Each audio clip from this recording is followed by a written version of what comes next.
Hey, what's up you guys? This is Junior Trader, and in this video we are taking a look at Palantir stock. So this is going to be a very quick and short video as on the price section of Palantir. Just sharing my opinion here, nothing more than that. So let's visit the overall structure first of all.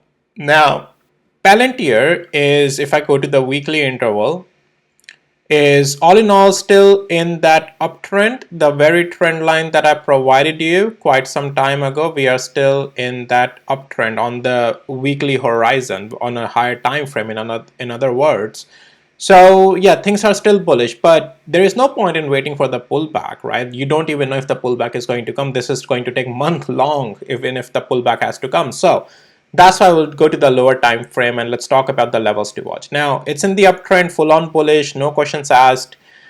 Any pullback to the level of $29.83 is just going to be a pullback that will not break the structure to the downside. That structure will still remain to the upside even if that pullback comes to $29.83.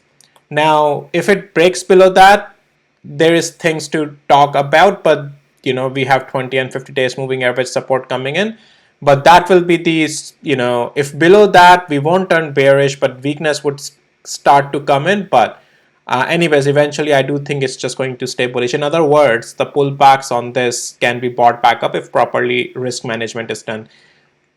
Definitely most of the meat of the move has happened, and take partial profits in the extensions if those are the moves you took through this blue box. As if we stayed above it in my previous videos, I mentioned it's just an upside play. But what about the near-term play? Yes, we got the structure that above that it's bullish even through the pullbacks. But what if on the intraday level, how to trade it, right? Going into this coming week. Now for that, well, intraday $31.49, and let me actually check really quick something here. All right, everything is good. All right. So intraday, if we stay above 20 hours moving average and also $31.50, any pullback until then is just going to still keep the structure intraday bullish. And then you can see if it finds support at 20 hours moving average, double bottom consolidation, higher pivots, and then it's just a leg run to the upside, and above $32.42 is just a continuation as well to the upside. So even on intraday above $31.49, we are just going to stay bullish. All right, through any pullbacks as well. If we lose that, then weakness will come. Otherwise, no, we are fine.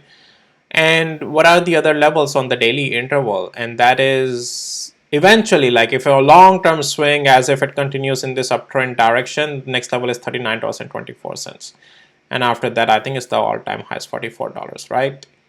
Yep. So those are the things to watch, guys. All right. And that's pretty much it. I just want to check something, one more thing really quickly. And yeah, let me actually adjust this. Oops, sorry. Here we go. There is, I think, one more level that will show up. Yep. All right, there's one more level, $33.50, getting very close to that. But again, you know, those are the areas to take partial profits. This is not that you can short in this structure again, because again, you can do whatever you want, but what I'm saying, structure is very bullish. We have a lot of structural support sitting into these pullbacks areas, and these are at every next level take partial profits as well. Anyways, that's it for this video. Just wanted to provide a quick update, and with that, I'll see you in my next videos, guys. Take care. Bye.